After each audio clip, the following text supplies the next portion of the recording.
ஷெக்கீனா ஊழியங்கள் வழங்கும் ஷெக்கீனா நேரம். ஷெக்கீனா என்ற வார்த்தையின் அர்த்தம் காணப்படக்கூடிய நிலையில் வெளிப்படுத்தப்பட்ட தேவனுடைய சமூகம் என்பதாகும். இன்றைய சூழலில் தேவனுக்கு பயந்து அவருடைய வார்த்தைகளுக்கு கீழ்ப்படிந்து சாட்சியுள்ள வாழ்க்கை வாழ்கிறவர்களின் மூலமாக மற்றவர்கள் காணக்கூடிய நிலையில் ஆண்டவர் வெளிப்படுகிறார். உங்களுடைய வாழ்க்கையின் மூலமாக மற்றவர்கள் காணக்கூடிய நிலையில் தேவன் வெளிப்படுத்தப்பட வேண்டும் என்கிற நோக்கத்தோடு தேவன் விரும்புகிற வாழ்வு வாழ உங்களுக்கு கற்றுக் கொடுக்கவே ஷெக்கீனா நேரம். தேவ செய்தியை வழங்குபவர் சுவிசேஷகர் பி. ஜாஷ்வா, இயக்குனர், ஷெக்கீனா ஊழியங்கள். கிறிஸ்துவுக்குள் அன்பான ஷெக்கீனா நேரம் தொலைக்காட்சி நேயர்களே, ஆண்டவராகிய இயேசு கிறிஸ்துவின் இனிய நாமத்திலே உங்கள் யாவரையும் வாழ்த்துகிறேன். திரும்பவுமாக ஒரு விசை உங்களுடைய இல்லங்களிலே வந்து தேவனுடைய வார்த்தைகளை பகிர்ந்து கொள்ளும்படியாக ஆண்டவர் இந்த ஷெக்கீனா நேரம் தொலைக்காட்சி நிகழ்ச்சியின் வழியாய் தந்திருக்கிற இந்த நல்ல உயரிய உன்னதமான வாய்ப்புக்காக நான் ஆண்டவரை ஸ்தோத்திரிக்கிறேன். நீங்கள் இருக்கிற சூழ்நிலையிலேயே உட்கார்ந்து வேதத்தை படிப்பதற்கு ஆண்டவர் ஒரு நல்ல ரம்யமான ஒரு சூழ்நிலையை நமக்கு தந்திருக்கிறார். இந்த சூழ்நிலைக்காக ஆண்டவரை நாம் ஒருமித்து ஸ்தோத்திரிப்போம். சிறப்பாக இந்த புது வருஷத்திற்குள்ளாக நுழைந்து இப்பதான் அப்படியே ஒரு மாதிரி நம்ம நாட்கள் போய் கொண்டிருக்கிறது இல்லையா? இந்த வருஷம் எப்படி இருக்குமோங்கிற அந்த தயக்கமும் இன்னும் நம்மை விட்டு அகலவில்லை. இன்னும் கொஞ்சம் பயமும் தடுமாற்றமும் எதிர்பார்ப்பும் கலந்த ஒரு சூழ்நிலையில தான் இருக்குது. ஏன்னா இன்னைக்கு 8ஆம் தேதி தானே முடிய போகிறது. இந்த 8 நாட்களுக்குள்ளாக நாம் கடந்து வந்த பாதைகளை யோசித்து பார்க்கும்போது கொஞ்சம் பயமாகவும் இருக்கிறது. எப்படி நம்முடைய நாட்கள் போகுமோ என்று சொல்லி ஆண்டவருடைய பிள்ளைகளாக இந்த உலகத்திலே வாழ அமைக்கப்பட்டிருக்கிற நாம் எந்த உலகத்தின் சூழ்நிலைக்கும் பயப்பட வேண்டிய அவசியமே கிடையாது. ஏனென்றால் நாம் பயப்பட வேண்டிய ஒரே ஒரு சூழ்நிலையும் ஒரே ஒரு பயமும் உண்டு. அது என்னவென்றால் நம்முடைய ஆண்டவருக்கு மட்டும் நாம் பயந்து வாழ்ந்தால் போதும். ஆண்டவருக்கு மட்டும் நாம் பயந்து வாழும்போது நம்முடைய வாழ்வின் மற்ற காரியங்களை எல்லாம் அவர் பொறுப்பெடுத்துக் கொள்கிறார். ஆண்டவருக்கு பயந்து அவருடைய கட்டளைகளுக்கு கீழ்ப்படிந்து அவருடைய பிள்ளைகளாக நாம் நடக்கும்போது நம்முடைய வாழ்க்கையின் எல்லா சூழ்நிலைகளையும் அவர் பொறுப்பெடுத்துக் கொள்கிறார். நம்ம எங்க போகணும், எப்படி வாழணும், எந்த நிலையிலே நம்முடைய வாழ்க்கை அமைக்கப்படுகிறது என்பதையெல்லாம் அவர் பார்த்து கொள்கிறார். ஆகையினால என்ன விதமான தயக்கமும் தடுமாற்றமும் உங்கள் உள்ளத்திலே இருந்தாலும் அதெல்லாம் தூக்கி ஓரமாய் வைத்துவிட்டு ஆண்டவருடைய கரத்திலே நடுங்கி அவருக்கு முன்பாக பயத்தோடும் நடுக்கத்தோடும் அவரை மட்டுமே பார்த்து வாழ நீங்கள் முற்படும் போது நாட்களை பற்றிய பயம் உங்களை விட்டு அகன்று போகும். நாட்களை பற்றிய பயத்தோடு நாம் வாழ வேண்டிய அவசியமே கிடையாது. ஏனென்றால் நம்முடைய எதிர்காலம் எப்படி என்பதை அவர் தீர்மானித்து வைத்திருக்கிறார். மோசே என்ற ஒரு தெய்வ மனிதனை பற்றி உங்களுக்கு நன்றாய் தெரியும். ஆண்டவருடைய பிள்ளைகளுக்கு மிக நன்றாய் தெரியும். மற்றவர்களும் அந்த மோசே என்கின்ற அந்த தெய்வ மனிதனை பற்றி ஓரளவு கேள்விப்பட்டிருப்பீர்கள். அவருடைய வாழ்க்கையில பல சம்பவங்கள், பல சூழ்நிலைகள் நமக்கு நல்ல படிப்பினையாக வைக்கப்பட்டிருக்கின்றன. இந்த நாளிலே நாம் ஒரு சம்பவத்தை நாம் படிக்க போகிறோம். என்ன சம்பவம்? அவருடைய எதிர்காலத்தை பற்றிய தீர்மானம் இல்லாமல் அவர் வாழ்ந்து கொண்டிருந்த சூழ்நிலையிலே ஆண்டவர் அவரை அழைத்து ஒரு செயலை செய்ய சொல்கிறார். அவருடைய வாழ்க்கையில் அவர் எந்த திட்டமும் தீர்மானமும் இல்லை. சிறு வயதிலேயே அழிந்து போயிருக்க வேண்டிய அவருடைய வாழ்க்கை அவருடைய தாயாரினுடைய விசுவாசத்தின் நிமித்தமாய், குடும்பத்தாருடைய விசுவாசத்தின் நிமித்தமாய் காப்பாற்றப்பட்டு அவர் அரச அரண்மனையிலே வாழும்படியாக வைக்கப்பட்டார். ஆக அழிவுக்கு நேராய் அமைந்து போன அவருடைய வாழ்வு பச்சிளம் பாலகனாய் எதுவுமே தெரியாத பருவத்திலேயே ஆண்டவராலே அற்புதமாய் உயர்த்தப்பட்டு அரண்மனைக்கு கொண்டு போகப்படுகிறது. யாத்திராகமம் 2வது அதிகாரத்தில் இந்த சம்பவம் சொல்லப்படுகிறது. அப்படி உயர்வுக்கு போன அந்த தெய்வ மனிதன், உயர்விலே வாழ வைக்கப்பட்ட அந்த தெய்வ மனிதன், இதுதான் நம்முடைய வாழ்க்கை நிச்சயமா நினைத்திருப்பார். ஆனா அந்த சூழ்நிலையிலுடைய வாழ்க்கையில ஒரு பெரிய மாற்றம் வருகிறது. அந்த மாற்றத்தின் விளைவாய் அவர் அந்நிய தேசத்திலே பரதேசியாய் போய் தங்க வேண்டிய ஒரு அவலம் உண்டாகிறது. இந்த சம்பவத்தை எல்லாம் இப்போ நம்ம பேசணுமானால் அது நேரம் போய்விடும். ஆக அரண்மனை, அழிவிலிருந்து அரண்மனை வாழ்வுக்கு கொண்டு போகப்பட்டவர் அங்கிருந்து அவலமான ஒரு வாழ்வுக்கு அந்நிய தேசத்திலே அண்டி பிழைக்க ஓடி போகிறார். அவருடைய வாழ்க்கையில் அவர் செய்த ஒரு தவறு. இதெல்லாம் யாத்ராம 2வது அதிகாரத்தில் இருக்கிறது. அந்த மீதியான் தேசத்திற்கு போய் அங்கே அவருடைய மாமன் மகளை திருமணம் செய்து கொள்கிறார். திருமணம் செய்து கொண்ட நிலையிலே அவருடைய வாழ்க்கை இப்போது ஆடுகளுக்கு பின்னால் போய் கொண்டிருக்கிறது. அரண்மனைக்கு போனவர், அழிவிலிருந்து அரண்மனைக்கு போனவர், அகதியாக அந்நிய நாட்டிற்கு ஓடினவர், இப்போது ஆடுகளுக்கு பின்னால் தன்னுடைய வாழ்க்கையை நடத்தி கொண்டிருக்கிறார். மோசே ஒரு ஆடு மேய்ப்பன் போல இப்போ வாழ்க்கை நடத்துறார். எங்க? தன்னுடைய மாமனுடைய ஆடுகளை மேய்த்து கொண்டிருக்கிறார். சீனாய் வனாந்தரத்திலே தன் மாமனுடைய ஆடுகளை மேய்த்து கொண்டிருக்கிறார். எவ்வளவு பரிதாபமான ஒரு நிலை பாருங்களேன். ஒருவேளை அழிவிலிருந்து அரச வாழ்வுக்கு அழைக்கப்பட்டவர் அந்த காரியங்களை எல்லாம் தெரிந்து கொண்ட பிறகு ஒருவேளை நினைத்திருக்கலாம், ஆண்டவர் என் கூட இருக்கிறார், ஆண்டவர் என்னோடு கூட இருந்ததுனால இன்றைக்கு என் வாழ்வு இவ்வளவு தூரம் உயர்த்தப்பட்டிருக்கிறது என்றெல்லாம் அவர் மகிழ்ந்திருக்கலாம்.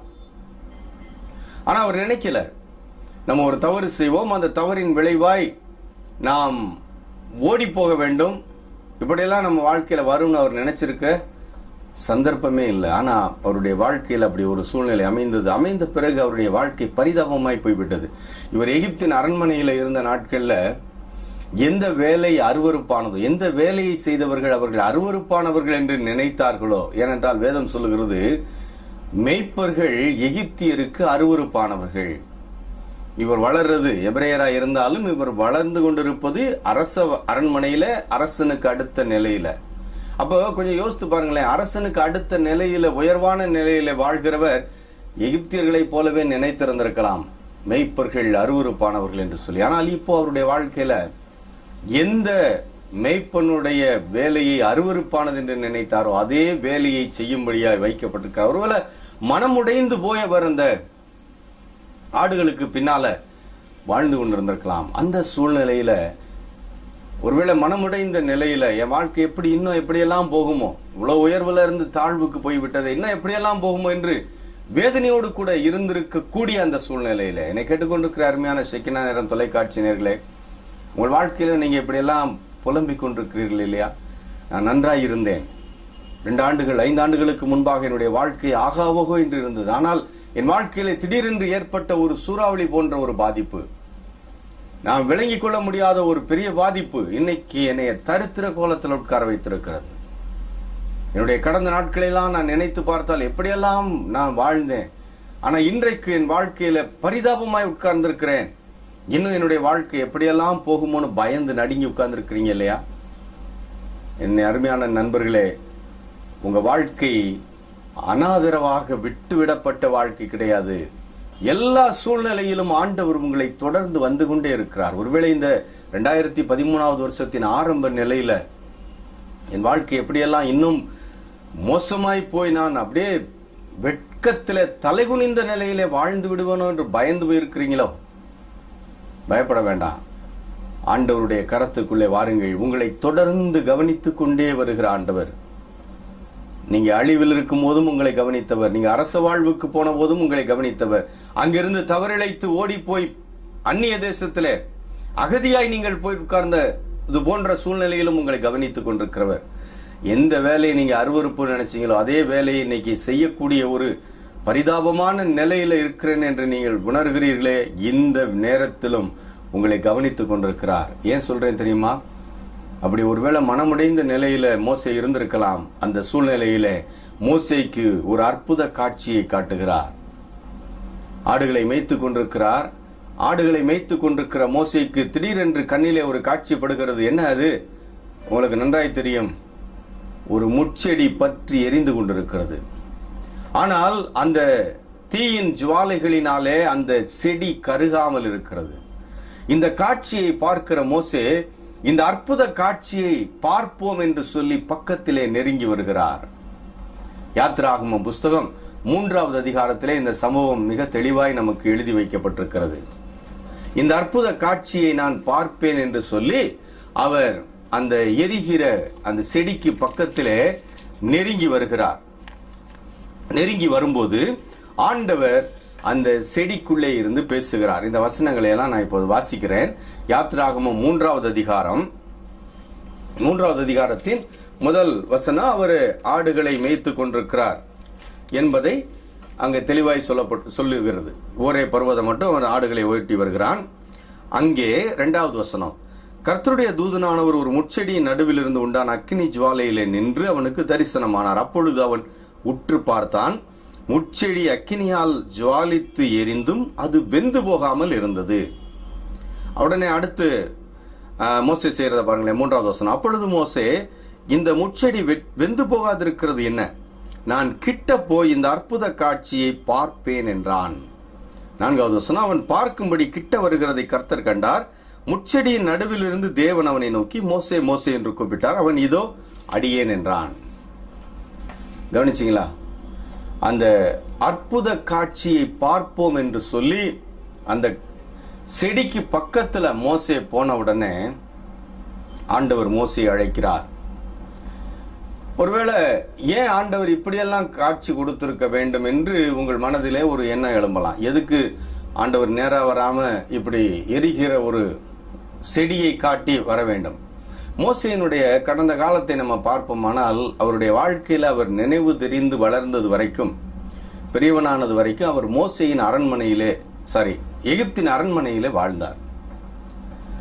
ஒருவேளை அவருடைய தாயாரிடத்தில் வளர்ந்த காலத்துல இவருக்கு உண்மையான தெய்வமாகிய யெகோவாவை பற்றி சொல்லி இருந்திருக்கலாம். ஆனால் அவருடைய வாழ்க்கையின் பெரும்பகுதி அந்த பிள்ளையை வளர்த்து கொண்டு போய் அரண்மனையில விட்டதிலிருந்து அவருடைய பழக்க வழக்கம், அவர் பார்த்து பழகின வழிபாட்டுக்குரிய காரியங்கள் எல்லாம் அந்நிய தெய்வ வணக்கங்கள். எகிப்தியருக்கு இருந்த தெய்வங்களை எல்லாம் பார்ப்போமானால் நிறைய இயற்கை சார்ந்த தெய்வங்களை அவர்கள் வணங்கினார்கள். இயற்கையிலே தெய்வமாய் அவர்கள் வணங்கினார்கள். இப்ப மோசேக்கு வேறொரு ரூபத்தில் ஆண்டவர் தரிசனம் கொடுத்தார் என்று வைத்துக் கொள்வோமே. மோசே பயந்து ஓடி இருப்பார். இப்ப பக்கத்துல வரமாட்டாரு. அப்ப மோசேய பக்கத்துல அழைக்கணும் அப்படிங்கிறதுக்காக ஆண்டவர் என்ன ரூபத்துல வெளியில வருகிறார்? மோசே பார்த்து பழகின அந்த இயற்கை சார்ந்த விதங்களிலே அவருக்கு காட்சி கொடுக்கிறார். இப்ப வேறொரு நிலையில அவர் காட்சி கொடுத்திருந்தால் ஓடி இருப்பார். இப்ப மோசே பார்க்கிறாரு, ஒரு தீ எரிகிறது. தீ இயற்கையை எகிப்தியர்கள் வழிபட்டு வந்தார்கள். இந்த தீ ஒரு செடியில பற்றி எரிந்து கொண்டிருக்கிறது. ஆனா அந்த செடி கருகல. அப்போ இதுல ஒரு அற்புதம் இருக்கிறது. என்ன அற்புதம்? ஒருவேளை தெய்வம் இறங்கி இருக்கலாம் என்ற அந்த அற்புதம். இது தெய்வம் சார்ந்த ஏதோ ஒரு காரியம் இங்கே நடைபெறுகிறது என்று அவரை தெய்வத்தண்டை வழிநடத்துவதற்குரிய ஒரு அடையாளம். அதனால இன்னைக்கு எரிகிற தீயையும் கண்டா இதுக்குள்ள தெய்வம் இருக்கிறாரோ என்று நீங்கள் நினைக்க வேண்டாம். அது மோசேக்கு அந்த இடத்துல அடையாளமாய் கொடுக்கப்பட்டது. எதற்காக? அவர் பயந்து ஓடிடக்கூடாதுங்கிறதுக்காக. அவர் பார்த்து பழகின அல்லது அவர் வழிபட்டு பழகின அந்த இயற்கை சார்ந்த நிலையில ஆண்டவர் தன்னை அவருக்கு வெளிப்படுத்துகிறார். ஏன்னா வேற ரூபத்தில் வெளிப்படுத்தி விட்டால் பயந்து போய்விடலாம், பக்கத்துல வராம. அப்போ ஆண்டவருடைய அந்த நோக்கம் நிறைவேறாமல் போய்விடும் இல்லையா? ஆகையினால மோசே கிட்டத்துல கொண்டு வர்றதுக்காக இந்த காட்சியை ஒழிய இன்னைக்கு ஆண்டவரே எனக்கு இந்த மாதிரி எனக்கு காட்சியை தாரும்னு தயவு செய்து கேட்காதீங்க, ஏமாந்து போவீர்கள். வேறொரு நபர், அதாவது பிசாசானவன் அவ்விதமான காட்சிகளை தந்து உங்களை வஞ்சித்து விடக்கூடும். ஆகையினால காட்சிகளை காட்டு. அது மோசேக்கு ஆண்டவர் கொடுத்த ஒரு காட்சி. அப்ப இப்ப மோசே அந்த காட்சியினால் ஈர்க்கப்பட்டு பக்கத்துல போறாரு. போன உடனே தான் ஆண்டவர் அழைக்கிறார். அப்ப பக்கத்துல அவர் நெருங்கி போகும்போது ஆண்டவர் அழைத்து விட்டு இப்போ மோசேக்கு கொஞ்சம் தைரியம் வருகிறது. அவர் நினைத்தது என்ன? இது ஏதோ தெய்வ காட்சி. அப்ப தெய்வத்தின் பக்கத்துல போன உடனே அதுக்குள்ள இருந்து வருகிற சத்தம் என்னை பேர் சொல்லி அழைக்கிறது. அப்போ இதுக்குள்ள ஒரு ஆண்டவர் இருக்கிறார், தெய்வம் இருக்கிறார் என்று சொல்லி அவர் பக்கத்துல இன்னும் நெருங்கி வருகிறார். நெருங்கி வரும்போது ஆண்டவர் சொல்லுகிற காரியத்தை பாருங்களேன். 5வது வசனம், யாத்திராகமம் 3:5. அப்பொழுது ஆண்டவர் அந்த செடிக்குள்ள இருந்து பேசுகிற கர்த்தருடைய தூதனானவர் என்ன சொல்றார் பாருங்க. இங்கே கிட்டி சேராயாக, உன் கால்களில் இருக்கிற பாதரட்சியை கழட்டி போடு, நீ நிற்கிற இடம் பரிசுத்த பூமி என்றார். என்னை கேட்டுக்கொண்டிருக்கிற நண்பர்களே, உங்க வாழ்க்கையில ஒரு திட்டம் வைத்திருக்கிறார். சோர்ந்து போய் உடைஞ்சு போய் உட்கார்ந்து இருக்கிற உங்களையும் அவர் பார்த்து கொண்டிருக்கிறார். உங்களை இன்னும் விட்டுறல, உங்களை தொடர்ந்து வந்து கொண்டிருக்கிறார் என்று சொன்னேன் இல்லையா? இப்ப மோசையை உடைந்து போனது போன்ற நிலையில மோசையை விட்டு விடாமல் மோசையை தொடர்ந்து போய்கொண்டே இருக்கிறார். மோசையை தொடர்ந்து பிடிச்சு விரட்டிட்டு போறார் ஆண்டவர். விரட்டிட்டு போய் அற்புத காட்சியின் வழியாய் தன்னண்டை இழுத்து கொண்டு வருகிறார். தன்னண்டை இழுத்து கொண்டு வந்த பக்கத்துக்கு வந்த உடனே என்ன சொல்றார்? நீ பக்கத்துல வராத, நீ நிற்கிற இடம் பரிசுத்த பூமி, அதனால நீ என்ன செய்யணும்? உன் பாதரட்சிகளை கலற்றி போடு. என் அருமையான நண்பர்களே, ஷெக்கினா நேரம் தொலைக்காட்சி நேயர்களே, இன்றைக்கு நீங்க செய்ய வேண்டிய காரியம் என்ன தெரியுமா? உடைந்து போயிருக்கிறேன், உருக்குலைந்து போயிருக்கிறேன், வாழ்க்கை எப்படியோ இருந்துச்சு, இன்னைக்கு நான் செய்த ஒரு தவறினால இப்படி போயிருச்சு, இன்னும் என்னுடைய வாழ்க்கை எப்படி இருக்குமோன்னு பயந்து போயிருக்கிறீங்களே, உங்க பயத்தெல்லாம் தூக்கி போடுங்க. ஏனென்றால் உங்களை தொடர்ந்து வருகிற ஆண்டவர் உங்க கிட்ட என்ன சொல்றாரு தெரியுமா? உங்க கால்களில் இருக்கிற பாதரட்சிகளை கலட்டி போட சொல்லுகிறார். அப்படின்னா என்ன அர்த்தம்? சும்மா காலில் மாட்டி இருக்கிற செருப்பை கலட்டி போட்டுட்டு வரணும்னு அர்த்தம் இல்லை. இன்னைக்கு புண்ணிய ஸ்தலங்களுக்குள்ளாக போகும்போது, ஆலயத்திற்குள்ளாக போகும்போது, ஆலய ஆல்டருக்கு போகும்போது செருப்பை கலட்டி போட்டு போறோம். அந்த மாதிரி வெறும் செருப்பை கலட்டி போட்டு போங்கன்றது அர்த்தம் அல்ல. உன் பாதரட்சிகளை கலட்டு என்றால் என்ன? மோசையினுடைய கால்களிலே அணிந்திருந்த பாதரட்சியை அப்போது அசிங்கமாய் அருவருக்கத்தக்க நிலையில இருந்திருக்கும். ஏன்னா அவர் வனாந்தரத்தில் அங்காங்கு சுற்றி ஆடுகளை மேய்த்து கொண்டிருக்கிறார். அந்த பாதரட்சியில எவ்வளவு அசுத்தங்கள் பட்டிருக்கும். ஒருவேளை ஆடுகளின் கழிவுகள் கூட அதுல ஒட்டி இருந்திருக்கும்.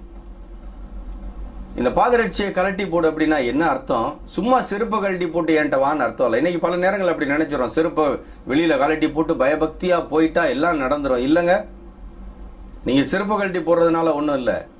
செருப்பை கலட்டணும். என்ன செருப்பு தெரியுமா? இந்த அழுக்கு தோய்ந்த அருவருப்பான நீங்களே கையில தூக்குறதுக்கு மனம் இல்லாது இருக்கிற உங்களுடைய சொந்த பாதரட்சிகளை கலட்டி போட வேண்டும். பாதரட்சிகள் என்றால் இங்கே அவர் எதை விரும்புறார் தெரியுமா? உங்களுக்குள்ளே அசுத்தமாய் ஒட்டி கொண்டிருக்கிற உங்கள் வாழ்வின் குணாதிசயங்களை தூக்கி போடுங்க. இன்னைக்கு நம்ம செருப்பை நம்ம தொடுறதுக்கே பல நேரங்கள்ல அருவருப்பு படுறோம். வெளியில கலட்டி போட்டுருவோம், அதை காலில் வச்சு தான் எடுப்போம், தேய்ப்போம். ஏன்? அது அசுத்தமா இருக்கிறது, அசுத்தங்களை மிதிக்குது. இன்னைக்கு உங்ககிட்ட பல இது போன்ற பாதரட்சி உங்களோடு ஒட்டி போய் இருக்கிறதே என்ன? உங்களை நீங்களே பார்த்து அருவருப்பு படக்கூடிய உங்கள் வாழ்க்கையின் குணங்கள். உங்ககிட்ட இருக்கிற எத்தனை குணம் நீங்க பட்டியல் போட்டு பாருங்க. எத்தனை குணம் உங்களை உங்ககிட்ட இருந்தே பிரிச்சு வைத்திருக்கிறது. எத்தனை பாதரட்சிகள் இன்னும் அருவருப்பாய் உங்களிடத்தில் ஒட்டி கொண்டிருக்கிறது. உங்க குணம், உங்ககிட்ட இருக்கிற கோபம், உங்ககிட்ட இருக்கிற பழி வாங்குகிற உணர்ச்சி, உங்களிடத்தில் இருக்கிற நான் என்ற அந்த அகங்காரம், உங்களிடத்தில் இருக்கிற எனக்கு மட்டும்தான் தெரியுங்கிற அந்த குணம், உங்ககிட்ட இருக்கிற பொய் சொல்லுகிற குணம், உங்களிடத்தில் இருக்கிற அடுத்த ஆட்களை உங்களுடைய வாயினால தவறான இடங்களுக்கு கொண்டு போகிற இடம். எத்தனை பேருடைய வாயை திறந்தா அப்படியே தேனொழுக பொய் பேசுகிற ஒரு நிலை. இந்த பாதரட்சைகளை நீங்கள் கலற்றி போடுங்கள். நீங்க அருவருக்கிற ஆட்டுக்கு பின்னால போனது போன்ற சூழ்நிலை வந்துச்சு. ஏன்? உங்கள் வாழ்க்கையில நீங்கள் செய்த ஒரு தவறு.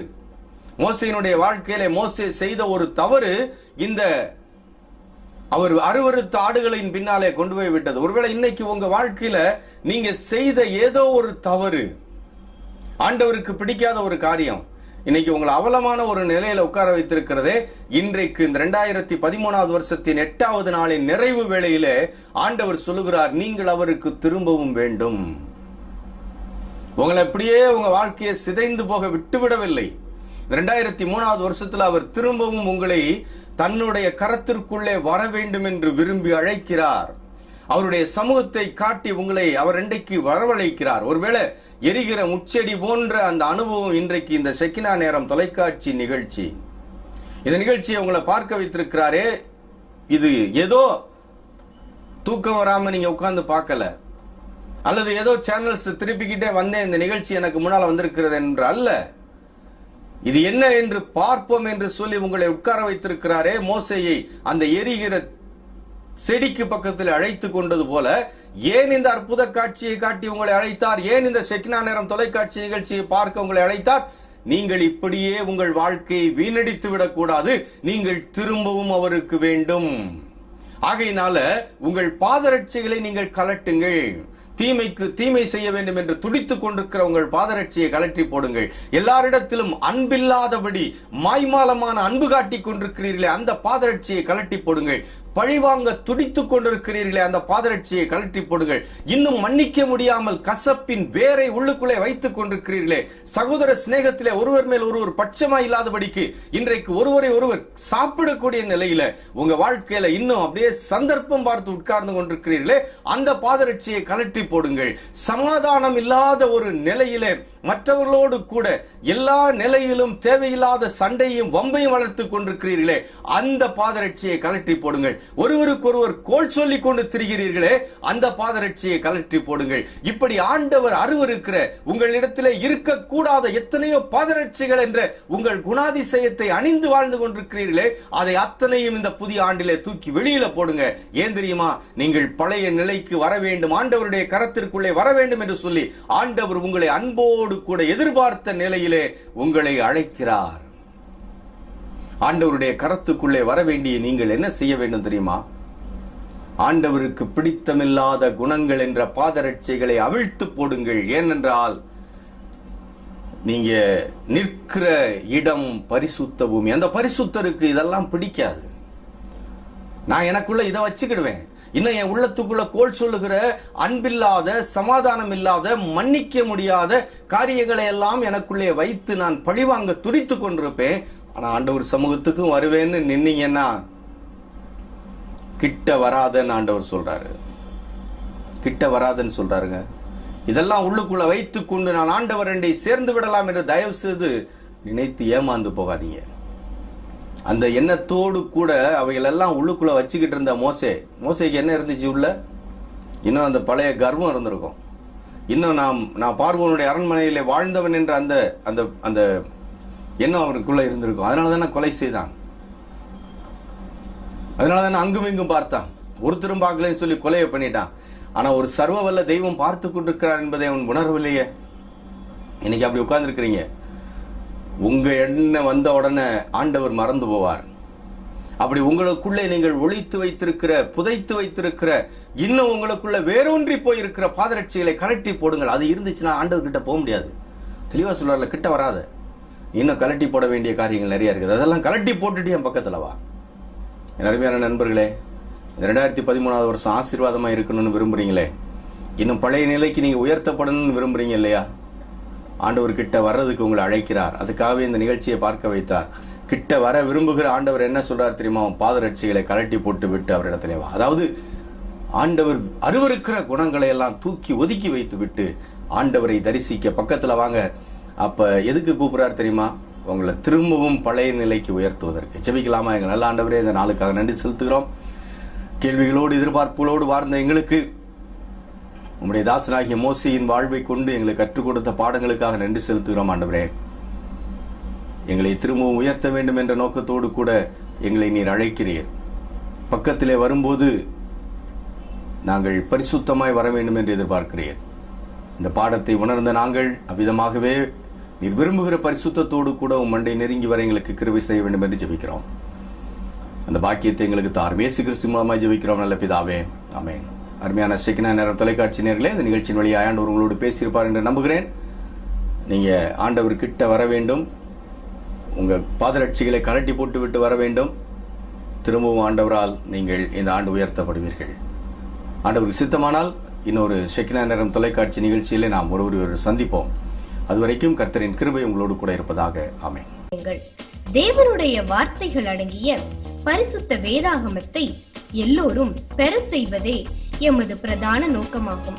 பரிசுத்த வேதாகமத்தை இலவசமாகவோ அல்லது சலுகை விலையிலோ சில நிபந்தனைகளுடன் விநியோகித்து வருகிறோம். சிறுவர்களை ஆதாயம் பண்ண வேண்டும் என்ற நோக்கத்தோடு விடுமுறை வேதாகம பள்ளி மற்றும் ஷெக்கினா ஊழிய அலுவலகத்தில் வாரந்தோறும் ஞாயிறு பள்ளி நடத்தப்படுகிறது. வேத வசனங்களை தெய்வ மக்கள் விளங்கி வாழ்க்கையில் கடைபிடிக்க வேண்டும் என்பதற்காக அழைக்கப்படும் இடங்களிலும் வீடுகளிலும் வேத ஆராய்ச்சி கூட்டங்கள் நடத்துகிறோம். கைப்பிரதிகளின் மூலமாக மக்களுடைய தேவைகளுக்கு ஏற்ற தேவனுடைய வார்த்தைகளை அச்சிட்டு அவர்களுக்கு ஆறுதலாகவும் ஆண்டவரின் பாதையில் நடக்க உதவியாகவும் இருக்கிறோம். தேவனால் நமக்கு ஈவாக அருளப்பட்ட இந்த ஒரே ஒரு வாழ்க்கையில் தேவ கட்டளையாகிய தேவ ராஜ்யத்திற்கு மக்களை தகுதிப்படுத்தும் உயரிய திருப்பணியை எங்களோடு இணைந்து நிறைவேற்றி தேவ சித்தம் செய்ய உங்களை அன்போடு அழைக்கிறோம். எங்கள் முகவரி evangelist P. Joshua, director, Shekinah ministries, R2 TNEB quarters, 110/11 kV substation, Mattuthavani, Madurai 625007.